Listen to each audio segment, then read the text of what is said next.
Olá, eu me chamo Fabrício Curvelo e chegamos agora a mais uma lista de exercícios de algoritmo. É a lista 5.3, que trabalha com laços com variável de controle.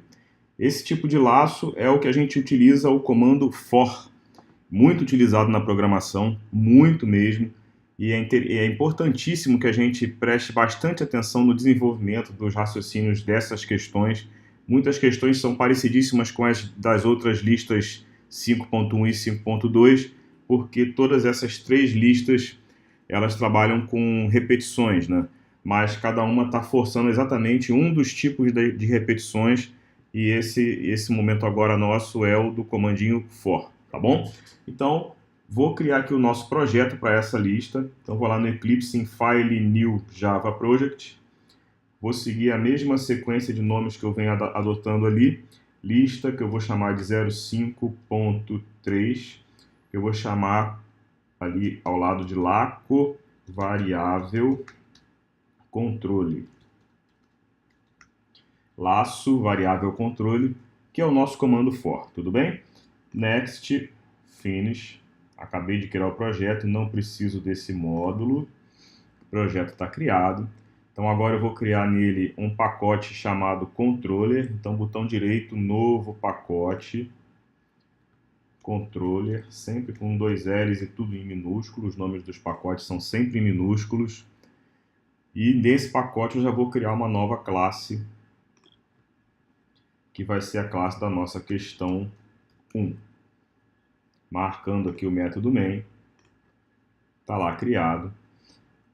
Preciso do pacote útil que tem a classe teclado, que a gente sempre usou aqui em todos os nossos momentos anteriores. Então vou pegar de um projeto anterior o nosso pacote útil que tem a classe teclado. Então vou dar botão direito no pacote, vou copiar, vou minimizar ele aqui para não dar confusão, e no nosso projeto atual, na pastinha src, com o direito eu vou colar. É o comandinho paste. Está lá o nosso útil. Lembrando mais uma vez que se você não tem esse código da classe teclado, dá uma olhada na descrição desse vídeo ou de qualquer um dos vídeos que lá tem o código. Você só precisa então criar um pacote que se chame útil, exatamente assim com letra minúscula, e dentro dele uma classe chamada teclado. Apaga tudo que vem dentro dessa classe originalmente e coloca no lugar o código que está lá na descrição desse vídeo. Tudo bem? Sem essa classe eu não consigo pedir valores para o usuário como entrada de dados. Bom, deixa eu pegar aqui o enunciado dessa questão, colocar aqui para a gente, com um comentário de bloco, que a gente digita barra, asterisco, enter, e em seguida cola o enunciado. Vou dar um Ctrl Shift F para endireitar aqui o visual da nossa classe, apagar esse outro comentário que veio aqui e pronto, vamos começar. Desenvolver um programa que apresente todos os valores numéricos inteiros ímpares situados na faixa de 1000 a 1500. Bom, só para lembrar que a gente tem que fazer com for, não é isso? Então, qual é a estrutura do for? O for tem algumas particularidades e é por isso até que os programadores gostam muito dele, porque ele já te força a usar tudo que é necessário para uma repetição direto ali de uma vez só, tá bom? Então, veja bem, a estrutura do for é a seguinte: eu digito for e abro parênteses. Dentro desse parênteses, eu terei 3 espaços. Eles serão separados com ponto e vírgula. Então, tenho aqui uma primeira área, ponto e vírgula, uma segunda área, ponto e vírgula, uma terceira área. São 3 espaços que nós temos dentro da área de testes aqui do for. O legal do for é que essas 3 áreas acabam facilitando mais do que o que a gente viu no while e também no do while. O primeiro espaço aqui do for é onde eu declaro a variável contadora, né, que a gente sempre usa, é uma variável para ficar fazendo o controle de tudo que eu já chamo de contadora desde os outros vídeos. Então, eu já vou declarar essa variável aqui. Posso declarar aqui mesmo, dentro dos parênteses, e já digo, inclusive, que ela começa, nesse exemplo, valendo 1000, porque a gente vai aqui de 1000 até 1500, então ela já começa valendo 1000, tudo bem?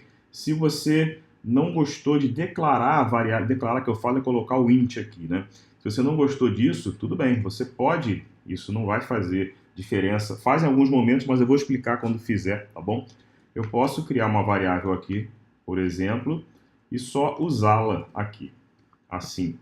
Pode ser assim, ou eu posso já criar a variável ali dentro do for mesmo, dentro dos parênteses do for. Eu vou usar assim para você já se acostumar com essa ideia, tudo bem? Então, de novo, esse primeiro momento aqui, antes do primeiro ponto e vírgula, é a criação da variável contadora já com seu valor de início. O segundo momento é o teste de até onde ela tem que ir, que a gente fazia esse teste lá no while, ou então no do while, é ali que a gente vai fazer agora, nessa segunda etapa. Então, nesse caso, ela tem que ir até 1.500, então a gente fazia o enquanto ela for menor ou igual a 1.500, tudo bem? Então vai ser assim, ó, conte menor ou igual a 1.500. Isso já é o teste de até onde ela tem que ir. Então, primeiro lugar aqui, ponto de partida da variável com a criação dela. Segundo lugar, até onde ela tem que ir. Enquanto eu vou testar essa variável dando o verdadeiro para a repetição acontecer. E faltou só a terceira etapa. A terceira etapa é o incremento dessa variável, que a gente costumava colocar dentro do bloco do laço, não é isso? Aqui a gente vai colocar já ali. Então, nesse caso, como a variável tem que ir de 1 em 1, de 1.000 até 1.500, então eu posso colocar já aqui direto o nosso conte mais. Então, ficam os 3 itens de uma vez só que são necessários para o laço acontecer. O ponto de partida, o início da variável, não é isso? Depois, até onde ele tem que ir, que é o teste que será feito a cada volta, a cada ciclo desse laço. E, por último, o incremento disso. Então, depois disso tudo, eu vou abrir uma chave, vou dar Enter. Aqui está o fim desse for, deixa eu comentar aqui para você enxergar muito bem. E aqui dentro do for não vai ter a linha do conte mais. Ela já está aqui. É por isso que os programadores gostam muito, que a gente costuma esquecer de colocar essa linha, né? E entra naquele laço infinito, não acaba nunca, né? Aqui não vai ter essa chance. Ele já está aqui. Se eu esquecer de colocar isso aqui, vai dar um erro lá no for. Ele vai reclamar da gente, tá bom? Então deixa eu dar um Ctrl Z aqui. Enfim, tenho ali a estrutura toda pronta. Se eu quisesse exibir simplesmente todos os valores de 1.000 até 1.500, seria simplesmente ali dentro dar um sysalto contra o espaço e colocar o nosso contador para aparecer, ou até rodar para você ver, que ele exibe os valores de 1.000 a 1.500. Começou no 1.000 e vai terminar no... Deixa eu puxar por aqui para não perder tempo. Vai terminar no 1.500. O detalhe é que a questão pediu para aparecer somente os ímpares. Então, como eu já fiz em outras questões de outras listas, eu preciso filtrar isso aqui, não é isso? Então, farei um if.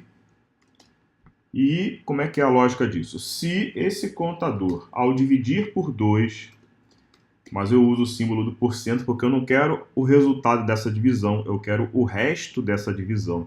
Se o resto da divisão do conte por 2 for igual a 1, nesse caso eu estou querendo 1 porque eu estou em busca do número ímpar, então se o resto da divisão do número por 2 der 1, é porque o número é ímpar, o conte é ímpar. Então vou abrir aqui a chave do if, vou dar Enter, aqui está o fim do if, só para você enxergar bem. Dentro do bloco do if, eu vou então um sysalto contra o espaço, exibir o valor do contador. Então, de novo, essa lógica aqui, ele vai de 1 em 1. Ele está indo com 1.000, depois 1.001, 1.002, ele está indo de 1 em 1.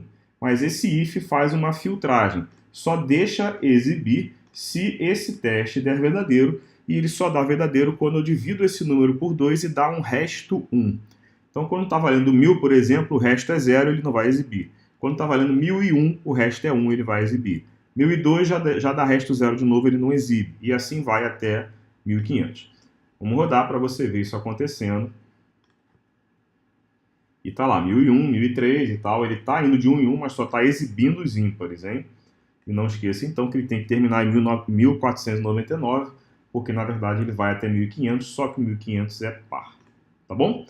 Então, a primeira questão aí está concluída. Muito bem, vamos para a próxima.